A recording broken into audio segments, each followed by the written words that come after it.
tay-k opened the door and shot him. Bro, this girl just snitched on TK, and with all the evidence already stacked against him, it's looking like he's never getting out of jail. But the big question is, why now, after all these years? There's officially no way out. The clock is ticking on TK's freedom, and this time, there's no ankle monitor to cut and run. On day 5 of his second murder trial in Bezar County, the prosecution dropped a bombshell, a former girlfriend, took the stand and pointed the finger straight at him, telling the jury she saw him pull the trigger that killed photographer Mark Salivar outside a Chick-fil-A back in 2017. tay-k opened the door and shot him. 8 simple words may have sealed TK's fate. Joanna Reyes took the stand in tears, recounting how what was supposed to be a photo shoot turned into a deadly robbery. She told the jury that TK, real name Tamor McIntyre, was the one who pulled the trigger. Her detailed testimony left everyone in the courtroom stunned as she walked them through how the situation went from a regular photo session to a fatal shooting. Joanna Reyes, in tears and in her own words, described to jurors how a day that started as a planned photo shoot turned deadly.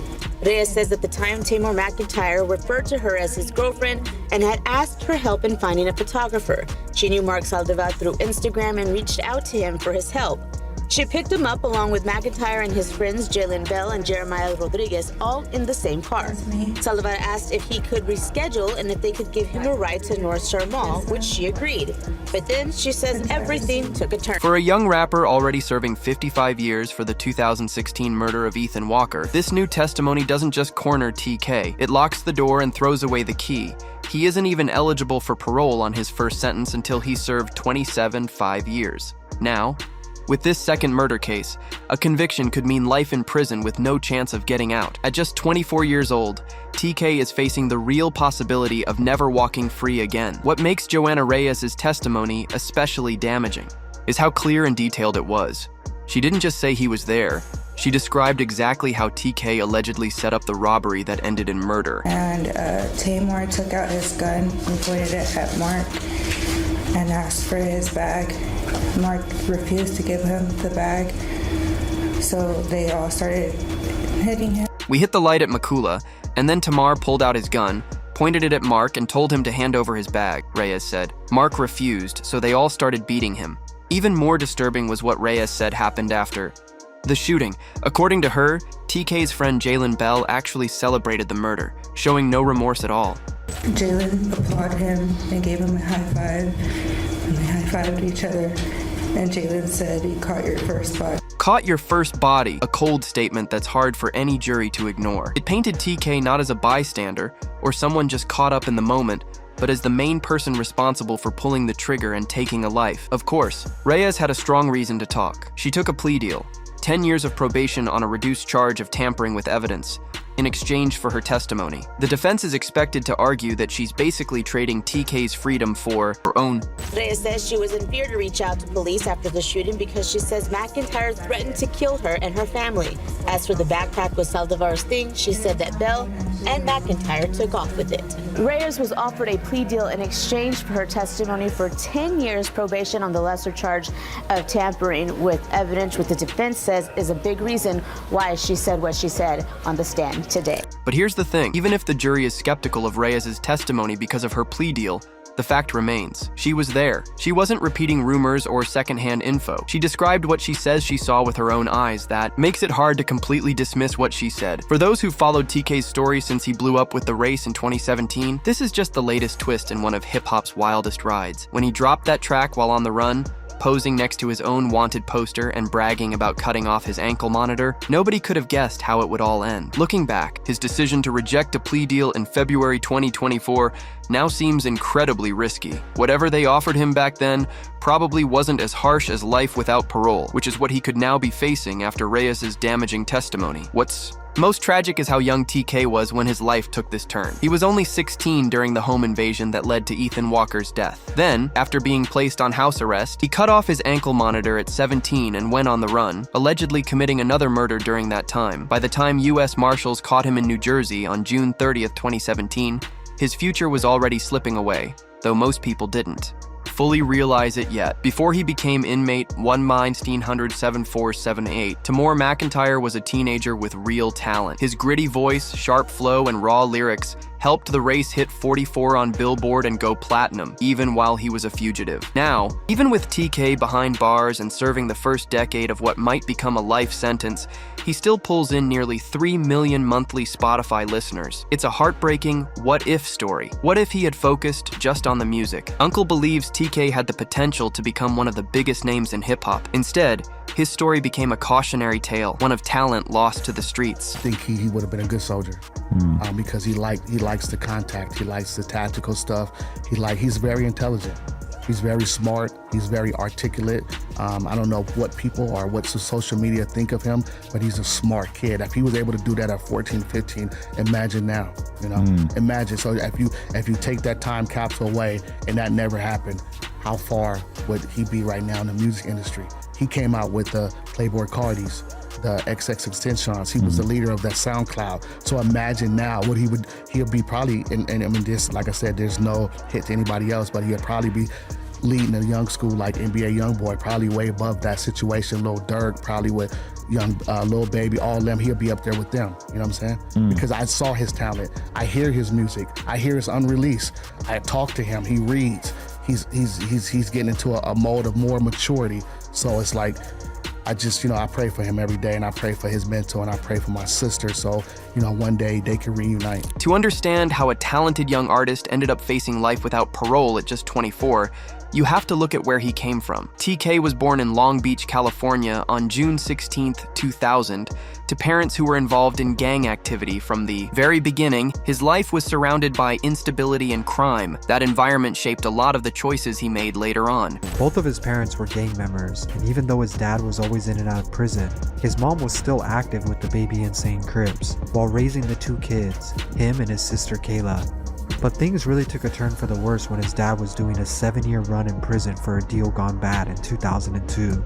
Without a father figure around, it was hard for him to find guidance.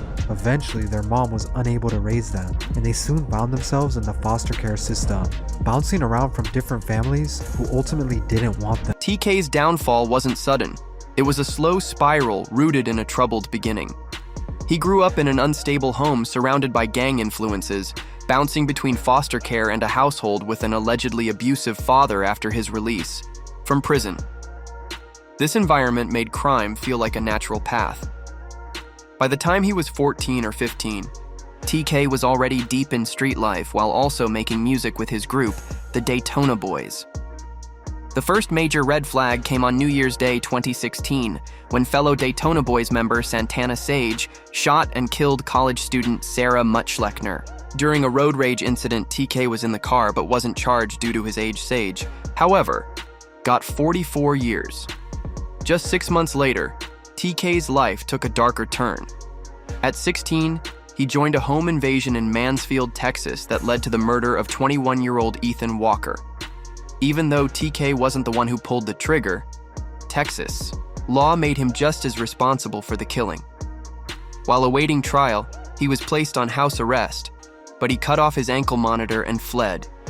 During those 3 months on the run, he allegedly killed again, shooting photographer Mark Saldivar during a robbery attempt. Ironically, it was also during this time that he recorded his biggest hit, The Race, bragging about being on the run and becoming a viral sensation. When U.S. Marshals caught up with him in June 2017, tay-k had already become infamous. Known just as much for his boldness as for his talent, The Race went platinum, and fans couldn't look away from his story. But now, 7 years later, with his second murder trial underway and damning testimony from his ex-girlfriend claiming he pulled the trigger in Saldivar's death, the full cost of his choices is becoming clear. What could have been a legendary rap career is now likely to end behind bars for life. Social media is still torn about tay-k's legacy. Some praise the raw talent and energy he brought to tracks, like Santana World, while others can't look past the seriousness of his crimes. One user summed it up: "The saddest part is, if you listen to Santana World, tay-k had insane talent, but he really thought he had to live that life. It's tragic." Another called him a generational talent, whose short catalog still left an undeniable mark on hip-hop. His story is one of wasted potential, a painful reminder of what happens when talent meets tragedy. Joanna Reyes, in tears and in her own words, described the moment that may ultimately seal tay-k's fate. A scene in which she says he pulled a gun on Mark Saldivar, demanded his bag, and when Saldivar refused, fired the fatal shot, her vivid, emotional testimony left the courtroom stunned and delivered what many believe to be the most damaging blow yet in tay-k's second murder trial. As the driver during the incident and someone personally close to tay-k, her account carries a weight that's hard for the jury to ignore, even with her plea deal on the table. But the implications of her testimony, and of tay-k's story as a whole, go beyond the courtroom. It's a cautionary tale wrapped in a tragedy, evoking both recognition of a genuine musical talent and sorrow for how that potential was squandered. His case forces a broader cultural reckoning. What happens when an artist not only draws from the streets but becomes engulfed by them? Hip-hop has long blurred the lines between reality and performance, but tay-k's story marks an extreme, where the music and the crimes unfolded simultaneously, one feeding into the other. Despite his incarceration, tay-k has reportedly shown signs of growth. His uncle speaks of his intellectual development, his reading, his reflection. Even Charleston White, rarely known for empathy in such cases, pointed out the tragedy of a boy with an undeveloped brain trying to navigate trauma and, street life at 16. The science says his capacity for impulse control wasn't fully developed, complicating the notion of full culpability. That doesn't negate the harm caused, but it adds nuance to the punishment. A life sentence for a teenager whose worst decisions were made under the shadow of trauma, instability, and immaturity. Now, as tay-k sits in that Bexar County courtroom, the weight of his past bears down with crushing force. His story, once a viral sensation because of the race, is now being rewritten in real time. Not as a symbol of defiance, but as a sobering example of how quickly things spiral when street life overtakes the art. The system has slowly and methodically closed in on him, first with his arrest in the Ethan Walker case, then his flight, his capture, and now this second trial with Reyes's damning testimony on record. tay-k's fate appears grim. What could have been a chart-topping career is instead a chilling warning to others. The street may provide stories for the music, but it rarely provides a second chance. Joanna Reyes, in tears and in her own words, described to jurors how a day that started as a planned photo shoot turned deadly. Reyes says at the time Tamor McIntyre referred to her as his girlfriend and had asked her help in finding a photographer. She knew Mark Saldivar through Instagram and reached out to him for his help. She picked him up along with McIntyre and his friends Jalen Bell and Jeremiah Rodriguez, all in the same car. Saldivar asked if he could reschedule and if they could give him a ride to North Star Mall, which she agreed. But then she says everything took a turn. The detailed recounting of the robbery attempt and the ensuing shooting leaves tay-k's defense team with few options to counter the prosecution's case. We hit the light at McCullough, and Tamor took out his gun and pointed it at Mark and asked for his bag. Mark refused to give him the bag, so they all started hitting him. Damning of all was her description of tay-k as the shooter and the disturbing celebration that allegedly followed. Jalen applauded him and gave him a high five, and they high-fived each other, and Jalen said, "You caught your first spot." Of course, Reyes's testimony must be considered in light of the plea deal she received, 10 years probation on a reduced charge of tampering with evidence instead of facing potential charges as an accomplice to capital murder. This deal gives her a clear incentive to provide testimony favorable to the prosecution. Reyes claims she was in fear of retaliation. Reyes says she was in fear to reach out to police after the shooting because she says McIntyre threatened to kill her and her family. As for the backpack with Saldivar's thing, she said that Bell and McIntyre took off with it. Reyes was offered a plea deal in exchange for her testimony for 10 years probation on the lesser charge of tampering with evidence, which the defense says is a big reason why she said what she said on the stand today. Despite the credibility concerns surrounding Reyes, her testimony presents a major challenge for tay-k's defense. She was at the scene, had a relationship with him, and provided specific details about the crime that would be hard to fabricate convincingly. This pattern of co-defendants turning on tay-k in exchange for leniency has been a recurring theme in his legal battles. In his first murder case from 2016, a similar dynamic played out, with some defendants receiving much lighter sentences in exchange for their cooperation. Notably, a female co-defendant in the Walker murder case received only probation, while tay-k was sentenced to 55 years, despite neither being the shooter. But here's where it starts to get wickeder. You remember little white girl from earlier? tay-k's lawyer brings up the fact that she got 20 years, which was changed to 10 months probation. His lawyer said, what's the difference between the two of them? In this case, you have two 16-year-olds that didn't anybody. In fact, she planned the whole thing. So technically, he shouldn't get more time, right? The judge said, that does sound fair, but technically, this is Texas. 55 years. For tay-k, who rejected a plea deal for this second murder charge in February 2024, the decision to gamble on a trial now appears increasingly misguided. Whatever terms the prosecution offered at the time, they almost certainly wouldn't have been.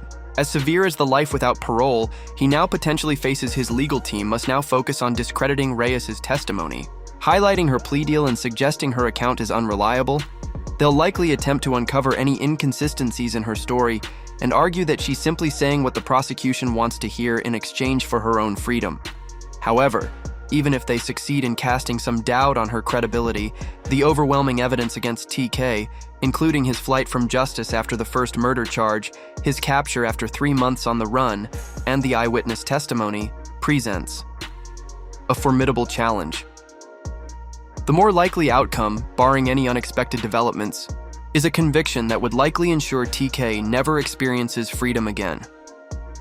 For someone who's already spent the majority of his adult life behind bars, this reality is particularly harsh. Having been incarcerated since he was 17, tay-k is now 24, meaning he spent more of his adult life in prison than outside it. The formative experiences most young people have during their late teens and early 20s, education, career development, relationships, independence, have been replaced for him by the monotonous structure of prison life. The charges he faces are undeniably serious, and if he committed the crimes as alleged, there must be accountability, but the extent of that accountability, potentially spending the next 60+ years in prison until death, raises profound questions about justice, rehabilitation, and the purpose of incarceration, especially for crimes committed by juveniles. tay-k's uncle has suggested that racial bias plays a role in how the Texas justice system has treated his nephew. He was just there. He was a minor there. He was influence heavy.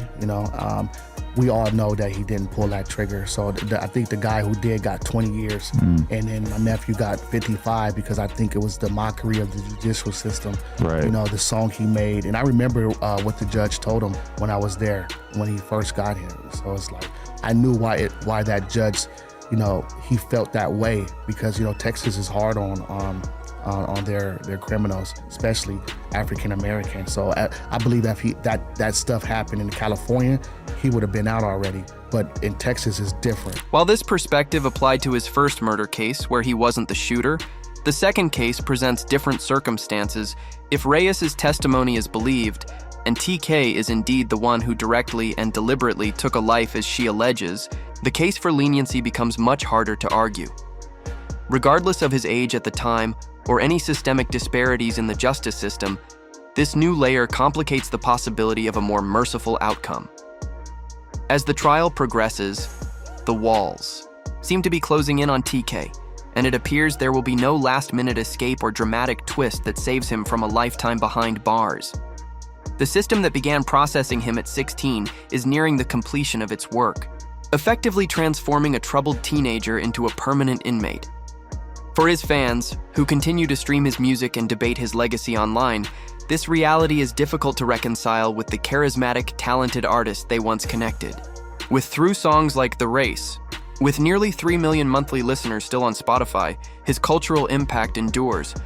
Even as his personal freedom seems destined to end permanently, a life sentence without parole would add tay-k to a troubling statistic. The United States holds approximately 53% of the world's juvenile offenders serving life without parole for a crime allegedly committed at 17. He would face a punishment that many other countries reserve only for the most heinous adult offenders, if they allow it at all.